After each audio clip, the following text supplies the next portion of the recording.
Well, I'm very pleased to have back with us again this year Bishop Andrew Cozzens, the Bishop of the Crookston Diocese, and just across the river from us, our neighbor just to the east. Bishop Cozzens is a graduate of Benedictine College in Atchison, Kansas, and he served as a missionary for the young people with both the Twin Cities-based Net Ministries and the National College Seminary, St. Paul's Outreach, before entering seminary. He was ordained a priest for the Archdiocese of St. Paul and Minneapolis in 1997, and after serving in 2 parishes, he was sent to Rome for doctoral studies, where he completed a doctorate degree in sacramental theology, focusing on St. John Paul II's theology of the priest as the bridegroom of the church. His book, A Living Image of the Bridegroom, the Priesthood and the Evangelical Councils, was published in 2020 through the Institute for Priestly Formation out of Omaha, an organization for which he also serves as president. After teaching in the seminary formation for 8 years, Bishop Cozzens was ordained to the episcopacy in 2013 as an auxiliary bishop of the Archdiocese of St. Paul in Minneapolis. On December 6, 2021, he was installed as the 8th bishop of the Diocese of Crookston. More recently, he was tasked by the U.S. bishops with leading a 3-year national Eucharistic revival, which began in 2022, and has impacted the U.S. Church at every level, seeking to strengthen Eucharistic belief and practice, and help the U.S. Church make a missionary conversion. As part of this revival, he found and is the first president of the National Eucharistic Congress Corporation, and he oversaw the 10th National Eucharistic Congress in July of 2024. In Indianapolis, where over 60,000 Catholics gathered to worship with the Eucharistic Lord and be sent on mission across the country. This was the first National Eucharistic Congress in the United States in almost 50 years. We're very pleased to have Bishop Cozzens back with us, so please join me in giving him a warm Rising Catholic welcome.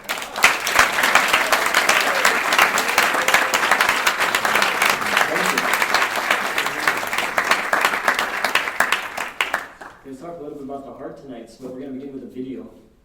You might know this person. We're going to listen to her song.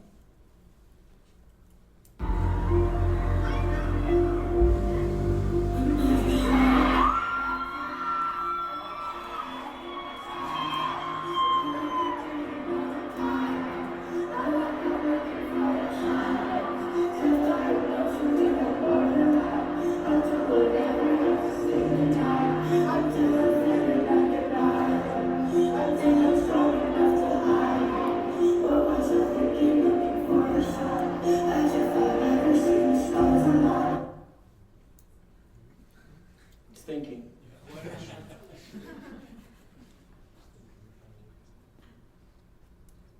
It's just about 3 minutes, 4 minutes, but it's worth listening to.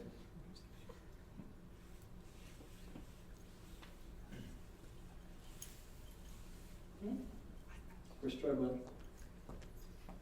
We'll go for it a bit.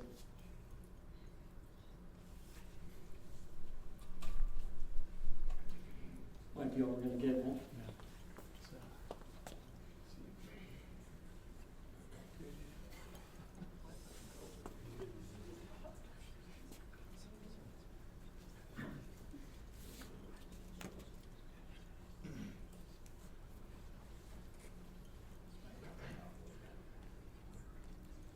Refresh it.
understand the words too well. But I wanted to reflect a little bit on it, so I'll share with you the words. So I'm sure you all know who this is, most of you. This is Gracie Abrams.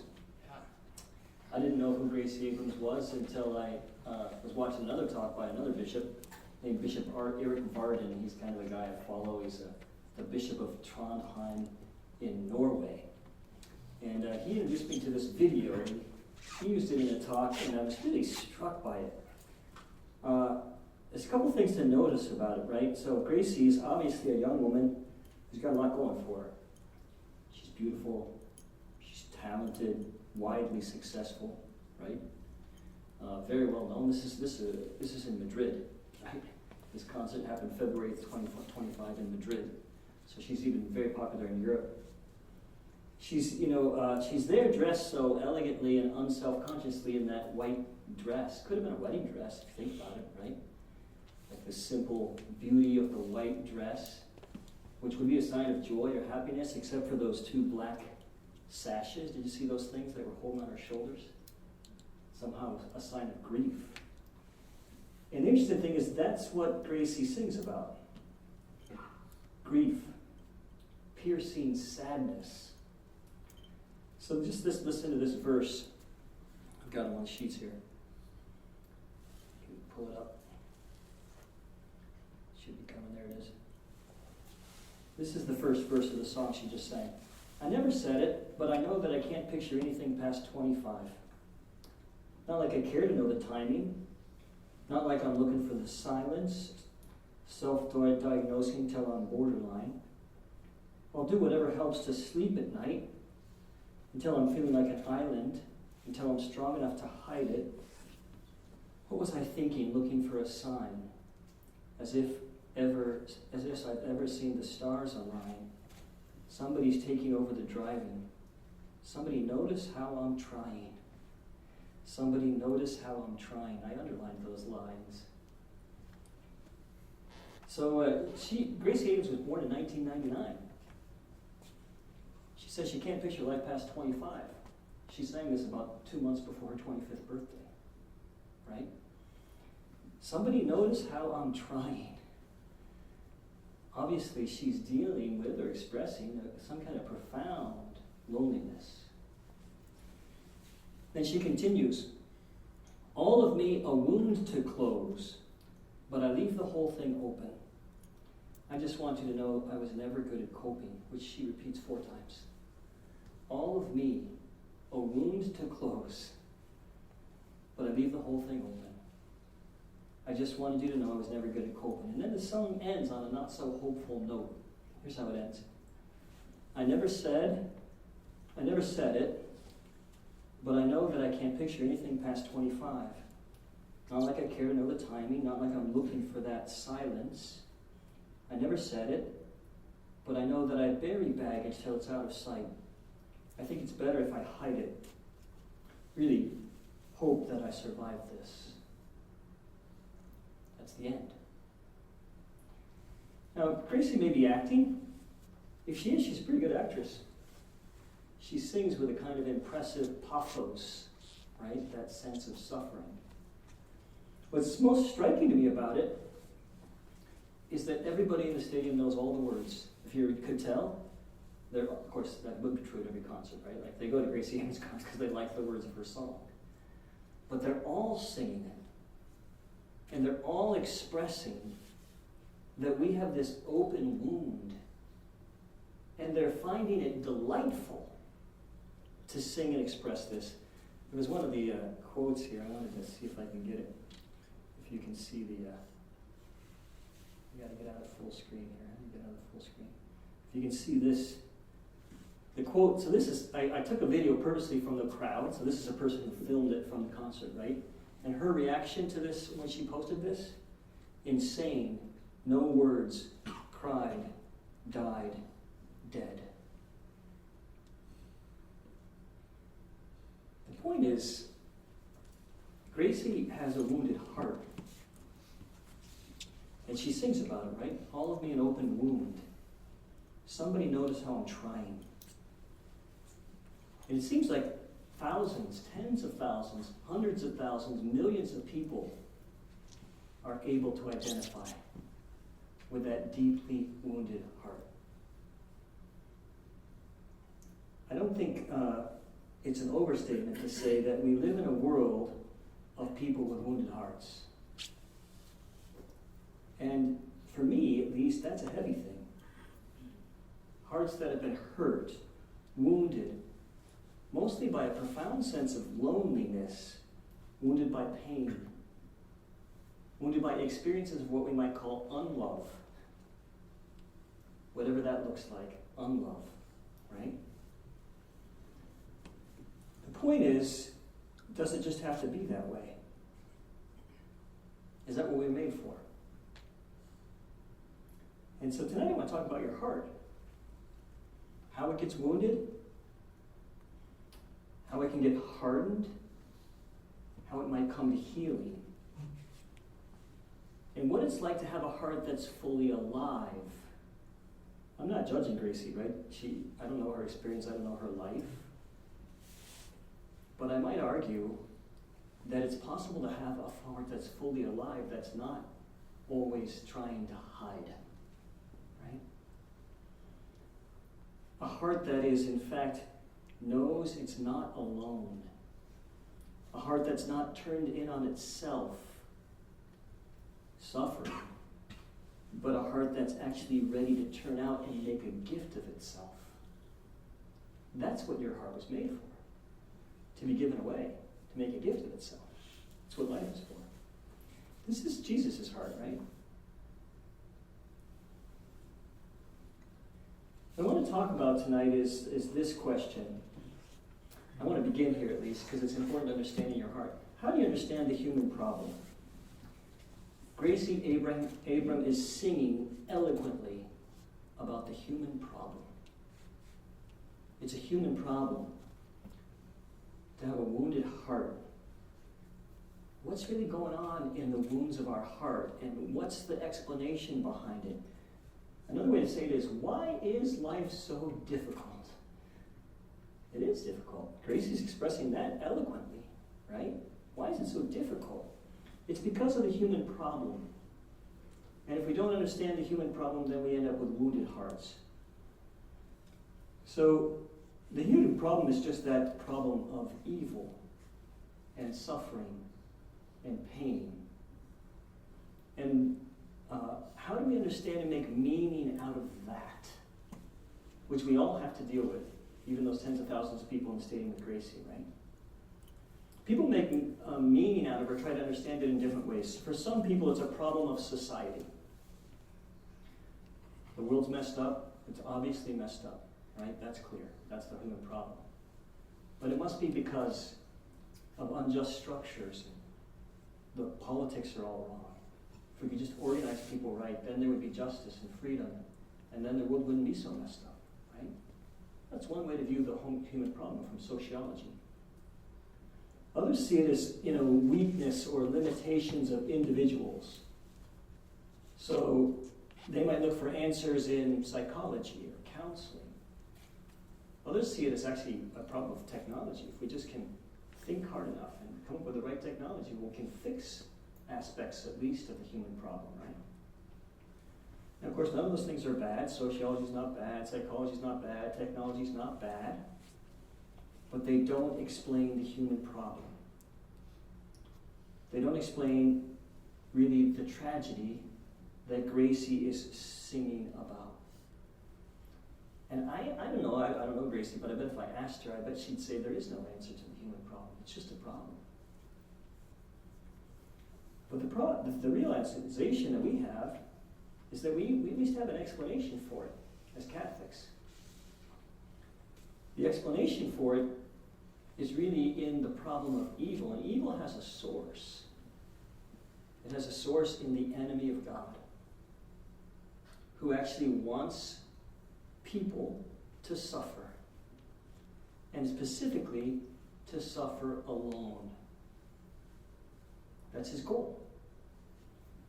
And he would like it to be dramatized in certain ways,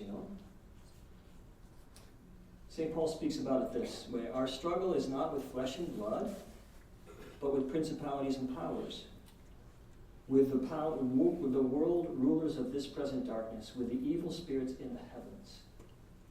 It's a very important thing to understand. Even sometimes as Catholics we can think there are basically two persons on the stage, me and God. It's not the case. There's a third person on the stage, the enemy of God. And he's dramatically at work, but he likes to remain hidden. I'd actually love to know, in that stadium, tens of thousands listening to Gracie Abrams, how many of them would actually even know that he existed and know what he wants to do in their lives and is in fact often doing, right? But of course the enemy, the human problem is not just a problem out there, it's not just the enemy of God, and it's not just the world, it's also in here. And a big part of the human problem, and this is important for us to understand, is that we're broken. Somebody once asked G.K. Chesterton, what's wrong with the world? And he said, I am. I'm what's wrong with the world because I'm broken. That's what's wrong with the world. Every person is broken. It's actually, of all the truths of the Catholic faith, the only dogmatic truth that we can prove through scientific reasoning is original sin. Right? Because we prove it every day to ourselves. We know I have disordered passions. All of us have disordered passions. We want to eat more than we should eat. We want to sleep less than we should sleep, or more than we should sleep. We want to exercise less than we should exercise, right? We all have disordered passions. We all have a darkened intellect. We can't see the truth easily. And we all have a weakened will. It's a tragedy, actually, but we know it. It's a human experience. I do the thing I hate. And every person who's honest with themselves knows that human experience. I do the thing, so I know it's wrong, and I still do it. That's the human problem. St. Paul spoke about it. He said it this way. He said, what I do, I do not understand. For I do not do what I want, but I do what I hate. Now if I do what I do not want, I concur with the law that is good. So now it is no longer I who do it, but sin that dwells in me. For I know that good does not dwell in me, that is in my flesh. The willing is ready at hand, but the doing good is not. I think you should have that sin with a capital S. Sin dwells in me. It's part of the human problem, right? So it's that combination, really, of what we call the world, the flesh, and the devil, right? Myself, the world, and the devil, that creates this human problem that wounds human hearts and actually leaves them alone and in pain. I mean, Gracie's song has not so subtle suicidal undertones, right? I might be getting to the end. I'm not sure I'm going to get out of this, she says, right? That's the goal of the enemy. That he would leave us in that spot and let people think that's all that there is. What does God want to do? God wants to give you a new heart. He wants to renew your heart. And so I want to talk about the heart tonight. I put this quote up here from the Catechism. It's one of my favorites. The heart is the dwelling place where I am and where I live. According to the Semitic or biblical expression, the heart is the place to which I withdraw.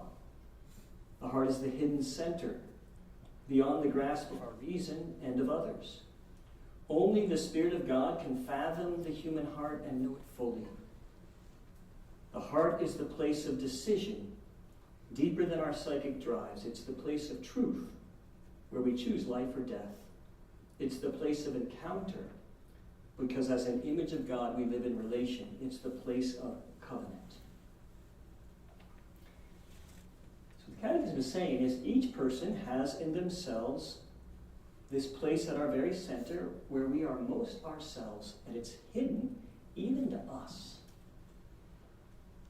But it's where we're most ourselves, where we're capable of being most known, where we're meant to experience love.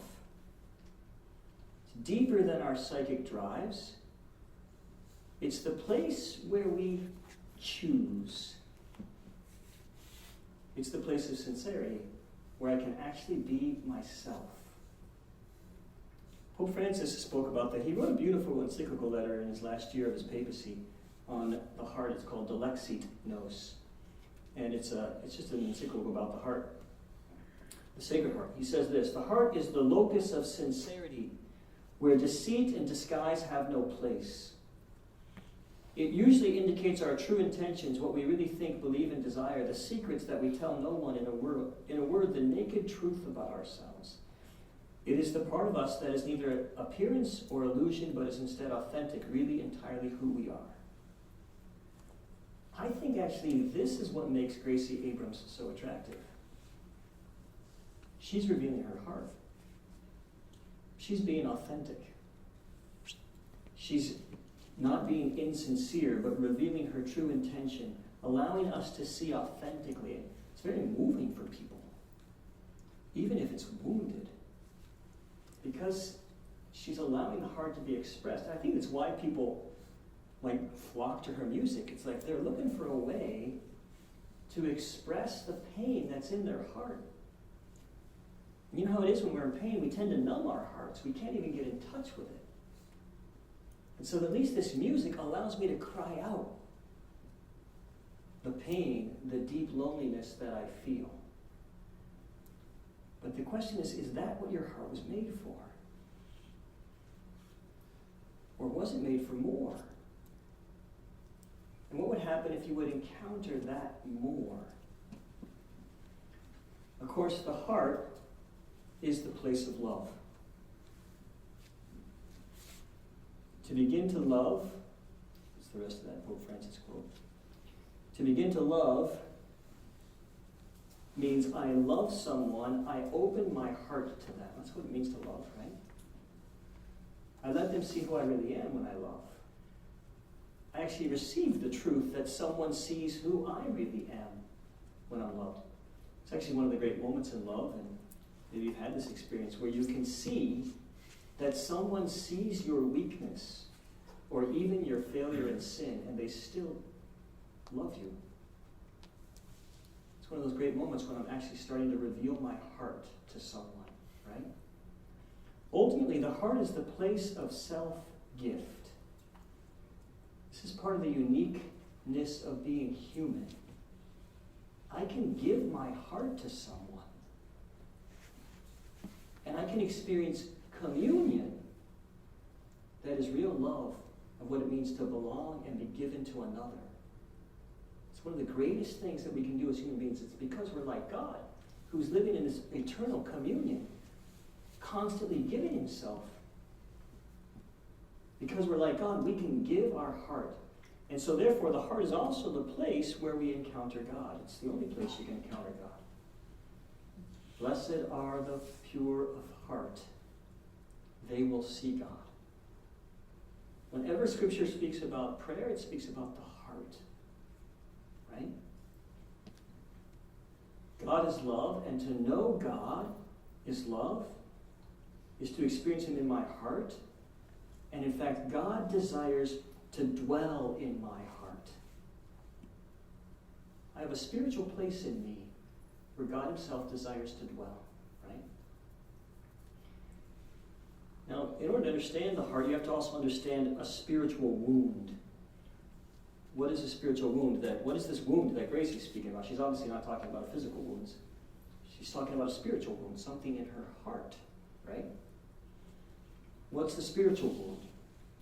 Well, a wound is any painful moment, any experience of unlove in my life where I believe that I'm alone.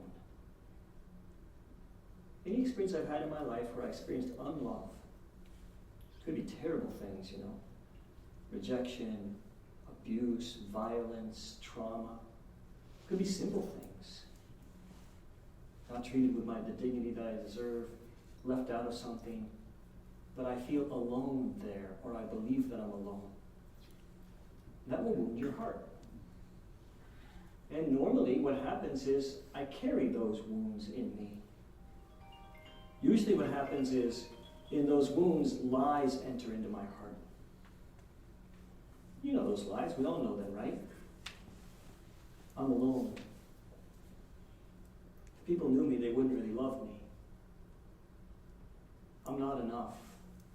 I have to prove myself. I can't trust anyone. I'll never be like everybody else. The fact is, every person experiences some version of these lies. Everyone does. And those lies enter into those places where our hearts are wounded. And then out of those lies and those wounds, we try to compensate. So I feel like I'm not enough, well then I try to prove myself. I feel like I'm unlovable, I seek love, sometimes in the wrong places. I find ways to medicate the wound of my heart. This is the story of humanity. It's the story of psychology. Psychologists talk about this all the time, right? It's why people struggle with addictions. It's why people struggle with depression at times. These are real struggles, and they're not always simply resolved, right? But they're usually connected to wounds in our hearts. The normal state of the human heart, those 10,000 people in the stadium, or however many they are, probably tens of thousands, right? Wounded hearts, believing lies, choosing things that I know are not ultimately good for me, to medicate the wound of my heart. It's the normal state of humanity, just the way the enemy wants people to be, right? And so often I try to ignore my heart. I numb it with various things. Gracie says, right, I'll bury the baggage till it's out of sight. I think it's better if I hide it. I really hope to survive this. We have different ways to numb our hearts, to bury our baggage. It can be, I realize that I have gifts, like I go to my strengths, right? So if I'm smart, I let people see how smart I am. If I'm creative, I'm always trying to be creative. If I'm funny, I'm always trying to be funny. I do these things because they make myself feel better, and I hope that then I won't feel the pain in my heart, right? Or I distract myself with mindless entertainment. The internet, the smartphone are a very good tool for that. By the way, what is doom scrolling? What am I doing there, right? What am I doing there when I'm doom scrolling? Just medicating my heart, right? I don't want to feel my heart. I don't want to face reality. It's too painful. This also explains, by the way, why there's so much venom and anger in the world. The fact is, wounded people wound people. When people, it's one of the strangest things, the psychologists will talk about this, right? People who grow up with certain wounds often end up repeating those wounds on others, right? They end up living out of those wounds if they don't allow those wounds to be healed. And here we get to what Jesus wants. What does Jesus want for your heart? I'll give you an example from the Bible. John chapter 4, the woman at the well. The woman at the well, you might know this story a little bit. Jesus is in Samaria. Samaria is a place in the Holy Land where there's a different kind of Jew. And they're considered in a certain way second-class Jews because they don't worship at the temple in Jerusalem. But Jesus stops there alone in the middle of the day at a well. And a woman from Samaria comes. And there's a couple of things to be helpful to know about the passage. First off, anyone here been to the Holy Land? Anyone been to the Holy Land? A few of you. Yeah. It's really hot. So you don't walk outside of town to the well in the middle of the day to get water. You go in the morning or the evening. That's when all the other women went. This woman comes alone in the middle of the day. Why? Because she's not welcome with the other women, right? This woman is not accepted by the other women in town. And so she goes alone to get her water. And Jesus is there waiting for her. And what happens?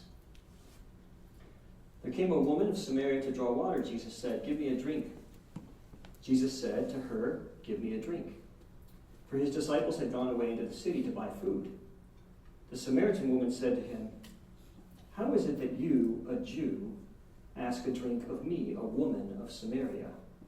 For Jews have no dealing with Samaritans. Jesus answered to her, if you knew the gift of God, and who it is that is saying to you, give me a drink, you would have asked him, and he would have given you living water. The woman said to him, Sir, you have nothing to draw with, and the well is deep. Where do you get that living water? Are you greater than our father Jacob, who gave us the well and drank from it himself, and his sons and his cattle?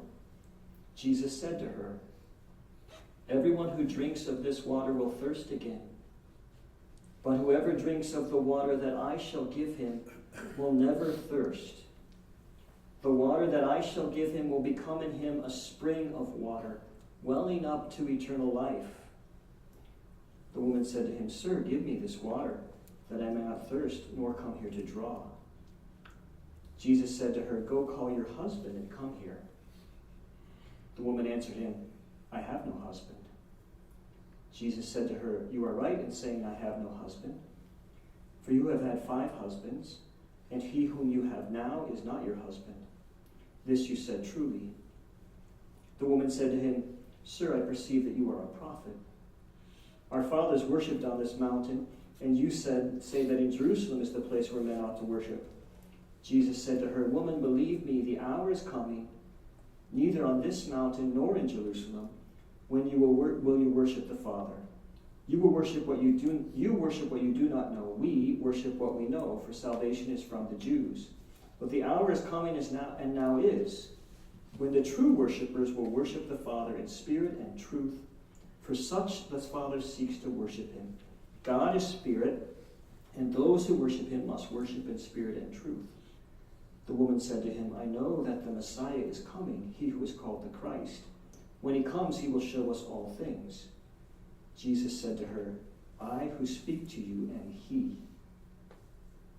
So the woman left her water jar and went away into the city and said to the people, Come and see a man who told me all that I ever did. Can this be the Christ? They went out of the city and were coming to him. It's a very interesting passage. So here's this very needy woman, wounded woman, who comes to get water. And Jesus says to her, if you knew the gift of God, and who is saying to you, give me a drink, you would have asked him and he would give you living water. What's the gift of God? What's the living water? Of course, this is the Spirit of God, right? That Jesus desires to share with every person. And what does he say about this? Everyone who drinks this water will be thirsty, referring to the well. But whoever drinks the water I shall give will never thirst. The water I shall give will become in him a spring of water welling up to eternal life. Can you see Jesus looking at the tens of thousands of people in the stadium listening to Gracie Abrams and saying, I want to give you living water. I have the thing that will satiate your wounded heart. I want you to know the love which created you, the love which made you, the love which can actually bring your heart to life. And you will get out of this alive, because I'll give you eternal life. Can you see actually how the heart of Jesus is wounded? That our hearts are so wounded. And that he goes to meet this wounded woman. Of course, there's that moment, right, when he says to her, go and get your husband.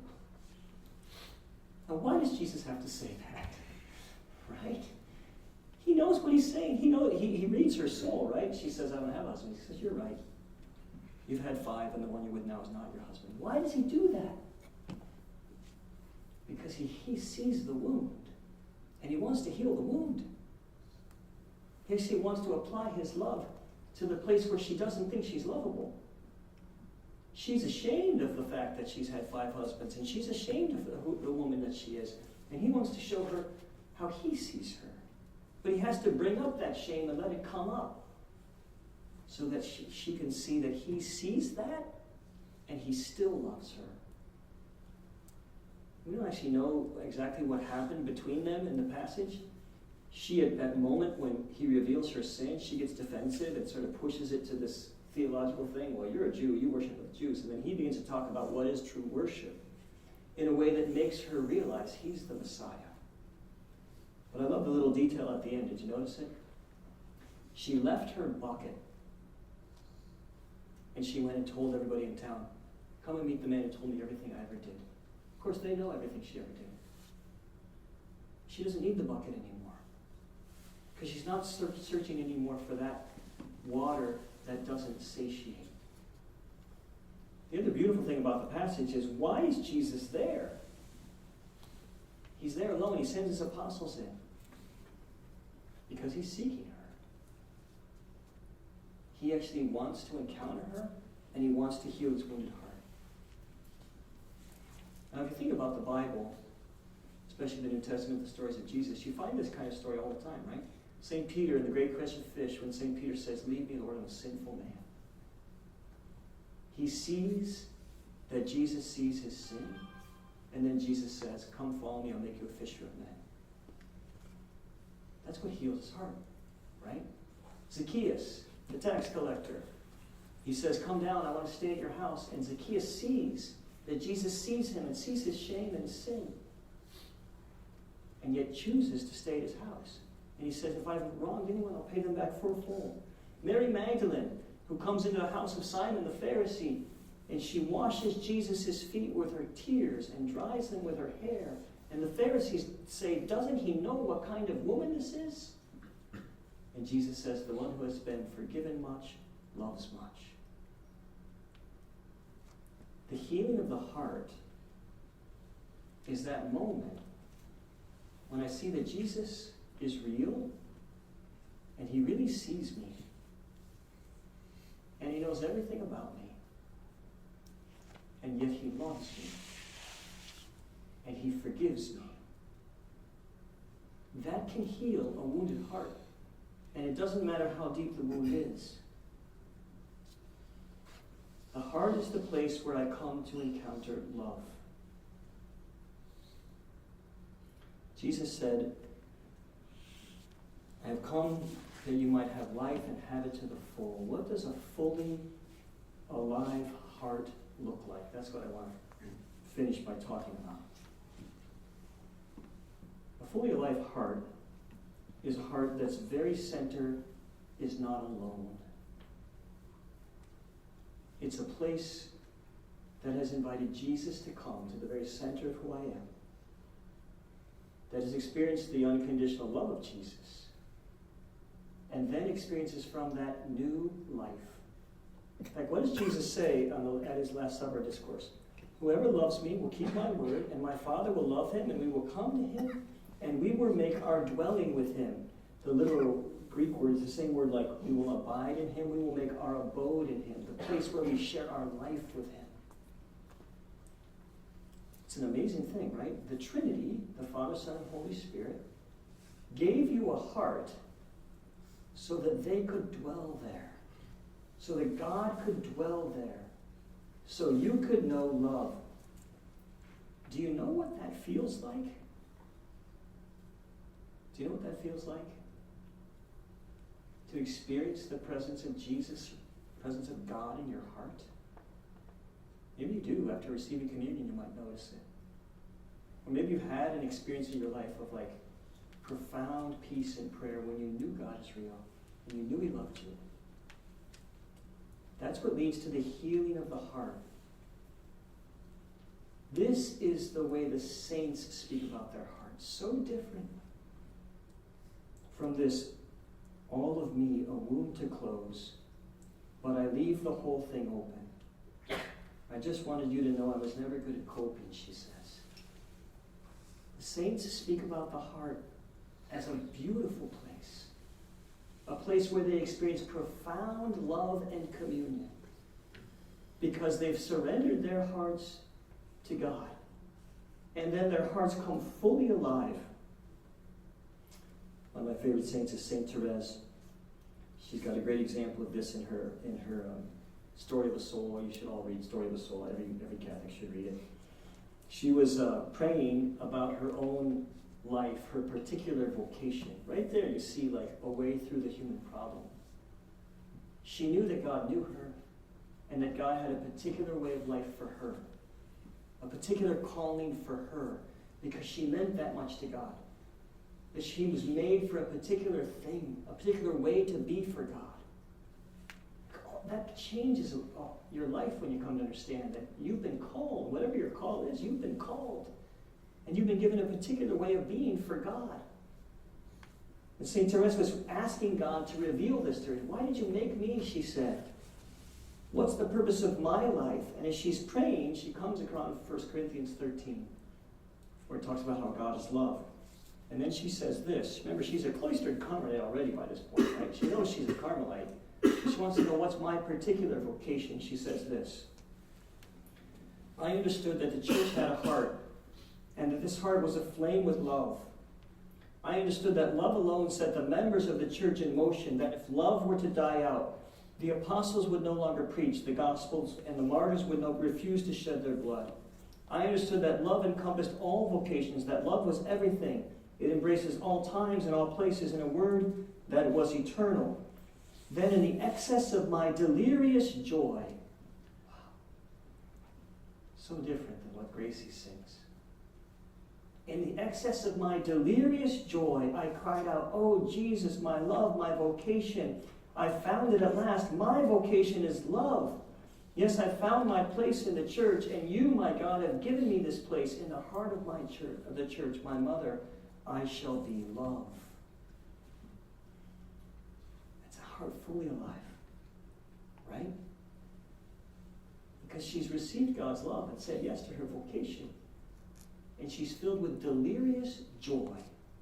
And it's just a small taste of what heaven will be like. Just a small taste. I just want to close with one more example, one of my favorites. That's the rest of that quote. St. John Paul II. I don't know how much you know about John Paul II. I was sitting next to dinner to someone who was born the year that John Paul II died, so probably most of you don't have personal experience with John Paul II. I met John Paul II 3 times, got to shake his hand 3 times. And I first met him when I was, right before I entered seminary. I went to World Youth Day in Denver, 1993. And when I heard John Paul II preach, I said to myself, I'll follow you anywhere. I'll do whatever you do. You tell me what to do, I'll do it. Because I was so taken by it. But I don't know how much you know about his life. So he's born in 1920 in Poland. Poland had just been reconstructed after World War I. And it was a very politically unstable place. And when he was 8 years old, his mother died from kidney disease. When he was 12 years old, his only brother, whom he greatly admired, died. He and his father, the only family member he had left, when he was 18, they moved to Krakow so he could go to the University of Krakow, Catholic University. Moved there in 1938, did his freshman year at the University of Krakow.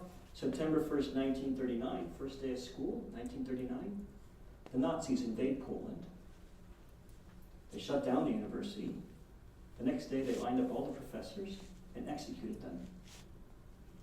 All the students, like John Paul, were sent to work in a rock quarry. And then eventually worked in a chemical factory. Side note, though, it's interesting. The rock quarry, when he would walk every day from his house to, he had to report to work in the rock quarry. And he'd stop at a church every day and pray.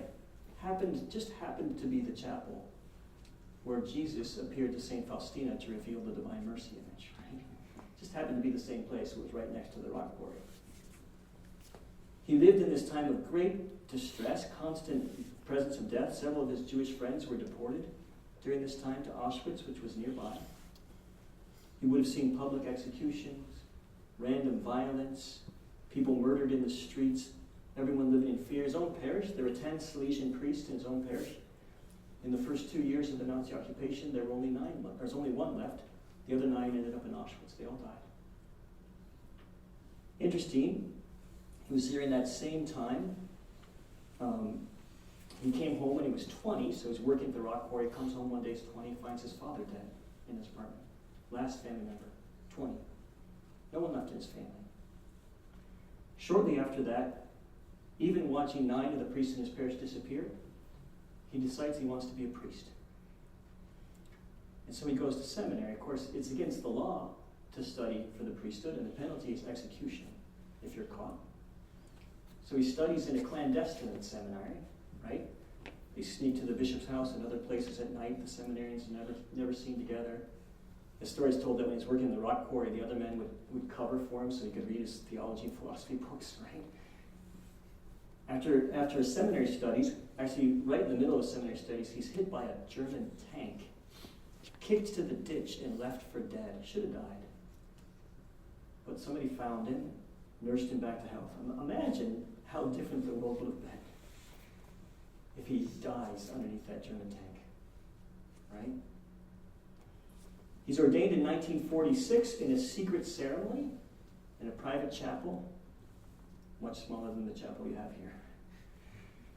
He's snuck out of Rome, or snuck out of Poland to go to Rome, works on a doctorate degree in theology in Rome, comes back, is assigned to be a campus minister like Father Jimmy, except that it's against the law to do campus ministry.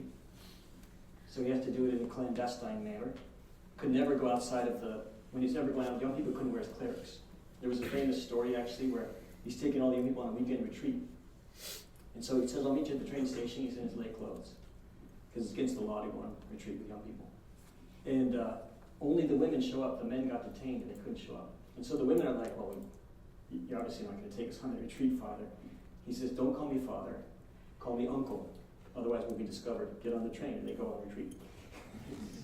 But it's why actually all the college students that he ever worked with, they always called him Uncle instead of Father, even when he was Pope.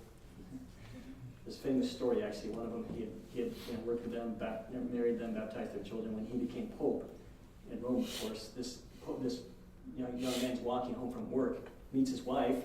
John Paul II had married them, and he says to her, tears in his eyes, he says, Wujek, which is the Polish word for uncle, Wujek is the Pope. And it's stunning for them, right? Of course, he becomes then an auxiliary bishop in Krakow. And the Nazis, by this time, the communists have taken over. So when he comes back from studies, the communists are now running Poland, so they're the ones that make it illegal. The communists, though, Rome was trying to appoint a new bishop, Archbishop of Krakow. And Rome had to submit the names for the communists to approve, okay? And the communists thought that Karol Wojtyła was an absent-minded intellectual. He has 2 doctorate degrees. He was teaching philosophy, all his philosophy from in person. So they actually wanted him to be the one chosen, but he was the last one the Vatican chose. And finally, they said yes, and he becomes Archbishop of Krakow, which was the great undoing of the communists, right? Because then he became a cardinal, and then he became the Pope. And when he came back to Poland as the Pope, they said something like 90% of Poles saw him in person. Imagine, the whole country shows up for this Polish Pope. And he preached to them all about freedom. And within 5 years, communism was gone in Poland, right? It was overthrown by his energy, right? The point is this: John Paul II should have been the most traumatized person you know. All that he lived through, he lost his whole family before he was 20, lived through Nazism, communism, all this tragedy, trauma, personal tragedy. Why wasn't he like Gracie? Just an open wound. Because he knew he wasn't alone. What happened actually in college is that he joined a small prayer group, and they started to learn contemplative prayer. And he read St. John of the Cross. And he allowed the Lord to enter into his heart and heal his heart. And he became perhaps one of the most free men ever to live, and most courageous men. What was his famous saying? Be not afraid. This guy, who was run over by a tank, be not afraid. That's an example of a heart fully alive. And John Paul II said this: the truth about man, that he cannot fully find himself except through a sincere gift of self, can be described as the law of the gift. He wrote about this law of the gift, that you were made, your heart was made to be given away. And Jesus' goal is to heal your heart through prayer, so you can experience that you're loved, so then you're capable of making a gift of yourself. Because that's what's going to lead to the joy that St. Therese experienced, that St. John Paul II experienced. It's what a healed heart looks like, which is like Jesus' heart. Thank you all for listening.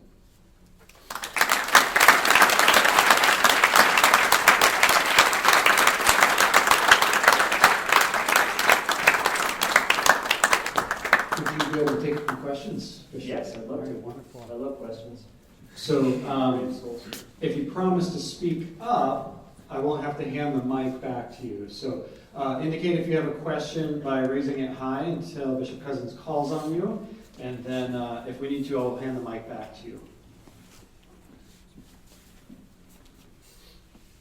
Yes, please. What were the other times that you met Stephen too, other than? I met him when I was in seminary. I didn't meet him in Denver. I was like one in a million people in the crowd. But I felt like I met him. And I felt like he saw me. But when I was in seminary, I was in Rome with a group of seminarians from my class, and we were invited to a private mass with John Paul II. So just us and about 20 people in a small chapel with the sisters there. And then he came up afterwards, and we got to each shake his hand. In fact, that was the time I used to go by, before I was a priest, I used to go by Drew. My name is Andrew, but I went by Drew. So when I introduced myself to him, I said, "Hello, Holy Father, my name is Drew." And he said, "Huh?" I said, "Drew, huh?" I said, "Andrew." Andrew, he said. So right then I decided I was going to be Father Andrew and not Father Drew. And then I also got to meet him when I studied in Rome. I studied in Rome for 4 years, and so there were 2 different times. One, my parents came over, and my Archbishop wrote a letter, and we got to go in just right after his morning meetings, and just me and my parents got to, it was 30 seconds, but it was really profound 30 seconds. And then also my Archbishop came for his ad limina visit. So every 5 to 7 years, bishops have to go for a visit to the Pope. And I was in Rome at the time, so I got to go in and again briefly. It wasn't clear that he remembered me from the other 2 times, but I remembered him.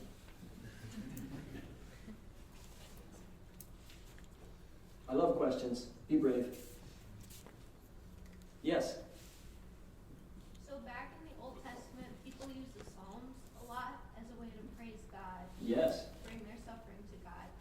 Can you talk a little bit about how our modern music, when we listen to songs like Gracie Abrams that kind of talk about suffering but don't bring it back to God or bring it positively back to us? It's a very good question. And I wanted to make this point better, so I'm really glad you asked the question. Very good question. So the issue is, in order to allow God to heal my heart, I have to actually acknowledge and relate to him the pain that's in my heart. Right? And so it actually does require honest prayer. I'm going to tell God what I'm feeling. That's the way prayer really works, right? It doesn't do any good if my heart is wounded, I need to talk to God about it, right? But the difference between, and even that's relieving, right? St. Thomas Aquinas says this, there's a lot of wisdom in St. Thomas Aquinas. He says, if there are 4 cures to sadness that St. Thomas lists. Let's see if I can remember all. The first one is, you're not going to believe it, but it's true. Take a bath and drink a glass of wine. Because he said sadness was in the body, The second one is, these are in order of best cures. The second one is to cry. Crying is a cure for sadness. I've heard women say this before, I never heard a man say it, but they'll say, "Oh, I need a good cry." Right? Men need them too, but they don't talk about it, right? But what's happening when I cry? I cried. That woman would comment on Gracie, I cried, right? I'm releasing the sadness that's in my heart. It's coming out, right? The third one, St. Thomas says, is share it with a friend. Because when I share with a friend, it makes it lighter. And the fourth one, he says, is pray. So the point is, I need to acknowledge and relate my pain to pour it out, but then I need to pour it out to God. And then to receive from God how to see my situation or my pain, right? which can happen. Like you can relate any pain to God, and you can receive from Him. He can show you how you weren't alone there, or you've never been alone. Doesn't matter how traumatic it is, right? This is John Paul II's secret. Like, he's not actually alone. He experiences unlove, he experiences pain, but he's not alone because God's with him. And so then his heart can be healed because he's not alone, right? And that's the great difference. And that's why loneliness is the great disease of the world today, right? Because people believe they're alone because they don't believe in God. Other questions? Can be anything. Doesn't have to be about the topic. Yes? So as far as the prayer life goes, there's so much we can do. You know, rosaries, praying reading the Bible, contemplative prayer, all sorts of different things. Is there an objective hierarchy of like which ones are better, or is that just totally dependent on what God is calling each person to? Good question. So, one should have a prayer life that includes a lot of different things, right? Because they serve different parts of my life, right? And so we all have vocal prayers that we pray. The rosary is a vocal prayer, fundamentally, right? It can also be contemplative because I can meditate on the mysteries, right? But the Mass is a great example of a vocal prayer, right? And so we need to express with our bodies what we believe, and so we pray vocally. And of course the Mass is the highest prayer because it's not just my prayer, it's Jesus' prayer, right? So at the Mass I'm entering into Jesus' prayer, which is a whole other reality, right? But for my prayer, one of the most important types of prayer is what we might call relational prayer, or some people call it mental prayer. It's the prayer where I have a conversation with God, right? And some people can do that during the rosary, but I would say like, that's the most important part of the prayer life, is that I'm relating to God what's actually in my heart and in my mind, and I'm receiving from God how to see those things, right? So where there's a real relationship, like I talk to God like he's a real person, and I hear his voice, and he speaks to me, right? And so prayer is a process of learning how to hear God's voice in my heart so that I can follow the Holy Spirit. So when the Catechism speaks about this kind of prayer, it breaks it up into two categories. It says there's meditation and contemplation. If you've never read the Catechism on prayer, it's really worth reading. So what they're fundamentally talking about is mental prayer or relational prayer. It's this whole kind of place where I enter into a relationship with God in prayer. So normally that starts through meditation, where I'm meditating on truths and I'm actually thinking about them in my life, and I'm trying to let God speak to my heart through the meditation, right? But ultimately it leads to contemplation. And the difference between those two is meditation is active, something I'm doing with my own mind. Contemplation is passive. I'm just receiving God's love, right? So the heart of the prayer life is that whole relationship with God.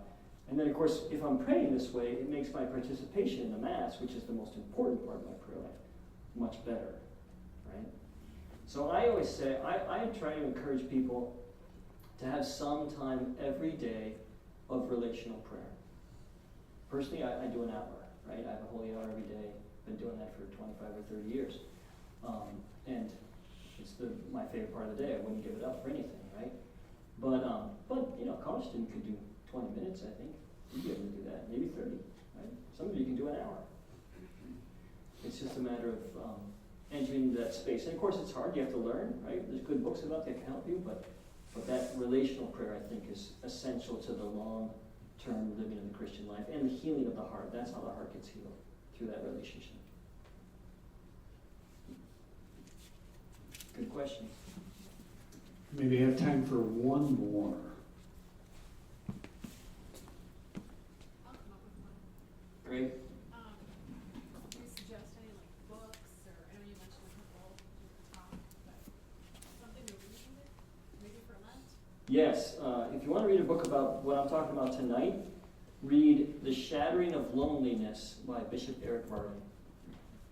The Shattering of Loneliness. So He's the one, I know. I watched the talk by Barb, and that's where I got I don't know Gracie Abrams, I didn't know her before this experience, but I watched the talk by him, and I thought, wow, he's really revealing something here, right? And that talk was on wounds, actually, not on the heart. But that book, The Shattering of Loneliness, is a beautiful kind of study of how God breaks through. He tells in there the story of his own conversion. He grew up as an atheist, non-practicing Lutheran, in Norway.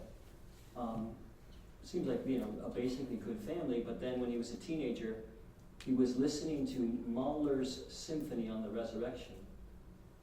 Any of you ever listen to Mahler's Symphony on the Resurrection? Any music majors in the room? It's excellent. You should listen to it sometime. And as he was listening to the last piece of it, he said, I don't know how to describe it, but a door opened in my heart, and I realized that someone was there. He realized that there was a person there, whom he came to later understand as God and Jesus, right? And then became ultimately a Catholic, and then he became a monk. He was a Trappist monk, and then he was an abbot, and then he was made, at age 45, Bishop of Norway in Toronto. Yes? I have one quick question. So, Yes. because you brought up Gracie Abrams and all that, I just have music-related questions. Yes. Is it wrong to listen to that kind of stuff, or what's your opinion on it? No, I feel like I've steered away from it since coming to college, but Yeah. what's the overall goal? Because we had someone at Decorah last year to talk about how it truly is really harmful to listen to that kind of stuff. But yeah, and then also when it comes to praise and worship music,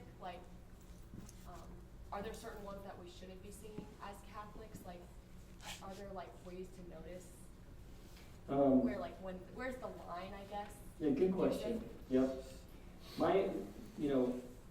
This is my opinion on music and movies, is different people have different temperaments, right? And they have different capacities to listen to those things or to even see things without being hurt or scandalized by it. Personally, I can't listen to Gracie Abrams because I can't understand what she's saying. I'm glad I can read the lyrics, right? I can't understand it. I mean, I think she's a beautiful woman, but so I'm not at all attracted to listening to it. But if you were, I wouldn't necessarily say that was a bad thing. I think you would have to test, what's the impact on my spiritual life? Does it lead me closer to God or not, right?